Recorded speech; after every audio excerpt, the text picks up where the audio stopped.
भारत के fighter jet ने मचाई चीन और पाकिस्तान में खलबली। दोस्तों, भारत के स्वदेशी स्टील फाइटर जेट को लेकर आखिरकार भारत ने वह फैसला ले लिया है जिसका इंतजार कई सालों से हो रहा था। इस फैसले के साथ ही भारत का यह 5वीं प्लस जनरेशन का योद्धा तय समय से पहले ही दुश्मनों के सामने उड़ान भरता हुआ नजर आने वाला है। आज इसको लेकर धमाकेदार खुशखबरी सामने आई है। विदेशी स्टील फाइटर जेट लाने से पहले भारत में बड़ा फैसला एमका को लेकर जिस ऐलान का इंतजार था, आखिर वह हो गया। अब तय समय से पहले ही आसमान में दहाड़ने उड़ान भरेगा।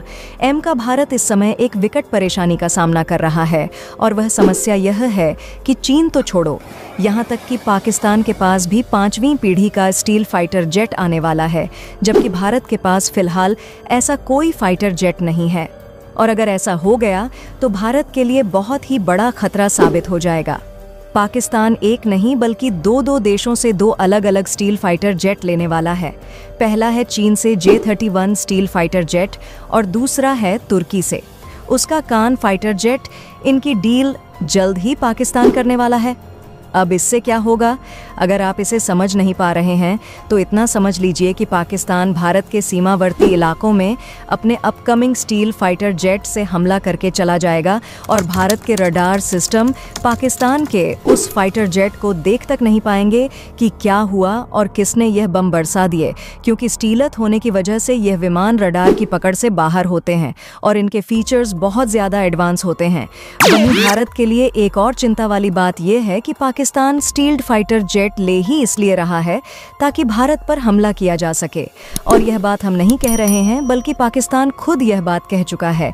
ऐसे में भारत के लिए पाकिस्तान के पास आने वाले स्टील फाइटर जेट से ताकतवर फाइटर जेट खरीदना या फिर खुद बनाना बेहद ज़रूरी है। लेकिन पंगा यह है कि भारत जो एम का फाइटर जेट बना रहा है, उसे बनाने की प्रक्रिया कछुए की चाल की तरह है।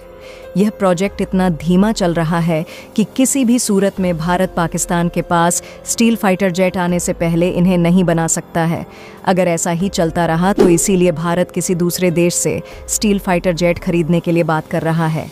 लेकिन दोस्तों, अब एमका को लेकर भी मोदी सरकार एक्टिव होती नजर आ रही है और एमका को बनाने को लेकर सरकार ने जो फैसला लिया है उसे देखकर अब यह लगने लगा है कि भारत एमका तय समय से पहले ही इसे उतार देगा। दोस्तों, आगे वीडियो में बने रहिएगा।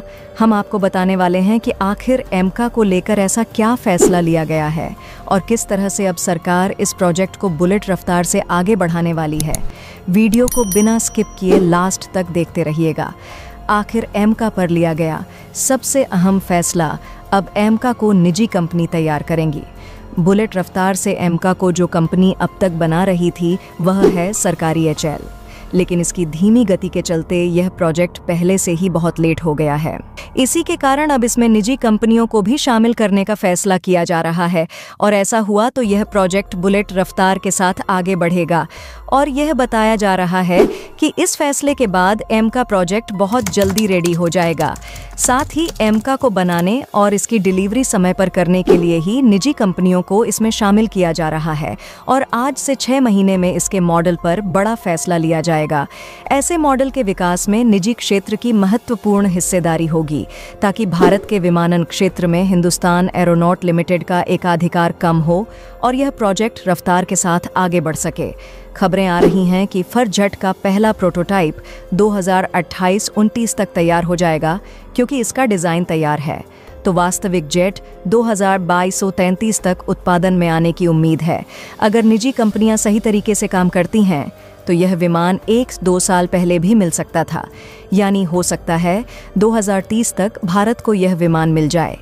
कैबिनेट समिति यानी CCS ने इसके लिए 000 करोड़ मंजूर किए थे। आपको बता दें कि इस परियोजना के पहले चरण में एम का मार्क 1 तैयार किया जाएगा, जिसमें 2 स्क्वाड्रन शामिल होंगे और जो अमेरिकी जनरल इलेक्ट्रिक GF414 इंजन के साथ उड़ान भरेगा।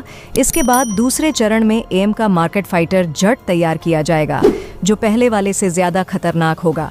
इसमें 110 kN थ्रस्ट रेटिंग वाला जेट इंजन इस्तेमाल किया जाएगा, जो फाइटर जेट को सुपर क्रूज रफ्तार देगा। अब दोस्तों, यह जान लीजिए कि कैसे यह फाइटर झट छठी पीढ़ी के विमान की ताकत रखने वाला योद्धा होने वाला है, जो चीन के लिए सरप्राइज फैक्टर है। छठी पीढ़ी की तकनीक से लैस होगा।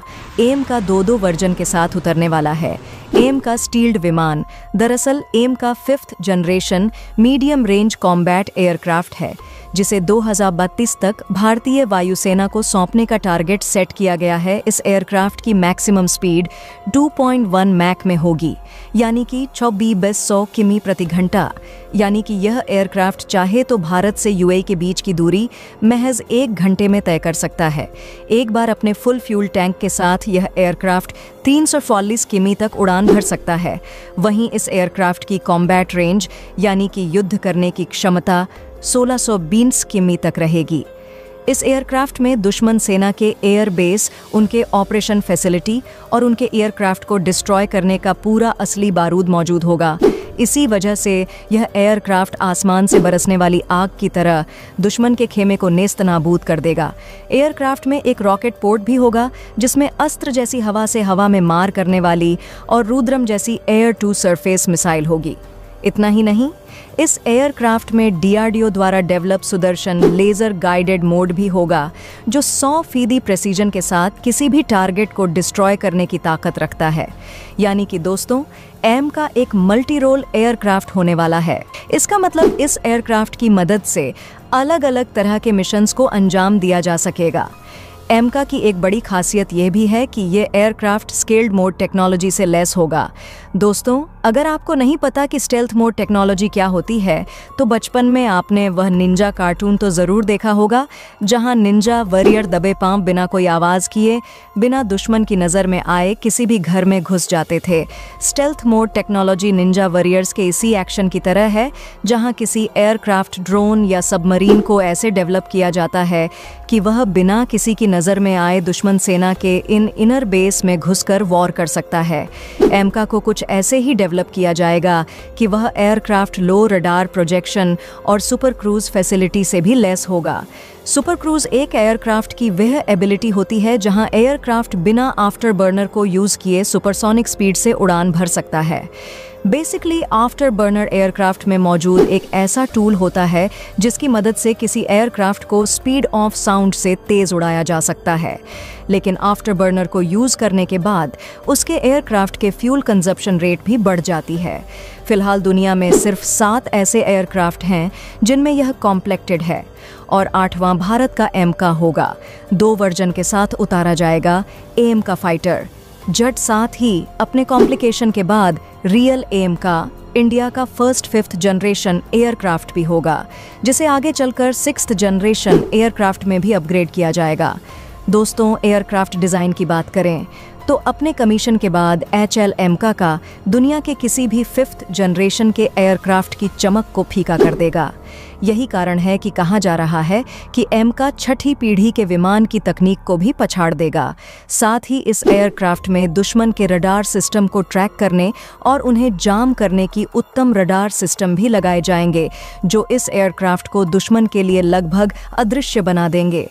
फिलहाल इस एयरक्राफ्ट को सिर्फ 5th जनरेशन टूल्स से लेस किया जाएगा, लेकिन आने वाले समय में यह एयरक्राफ्ट एनर्जी, वेपन और स्वम ड्रोन जैसी 6th जनरेशन टेक्नोलॉजी से भी लेस होगा, जो कि इसे एक अद्भुत फाइटर जेट बनाने में महत्वपूर्ण भूमिका निभाएगा। दोस्तों, आपको क्या लगता है?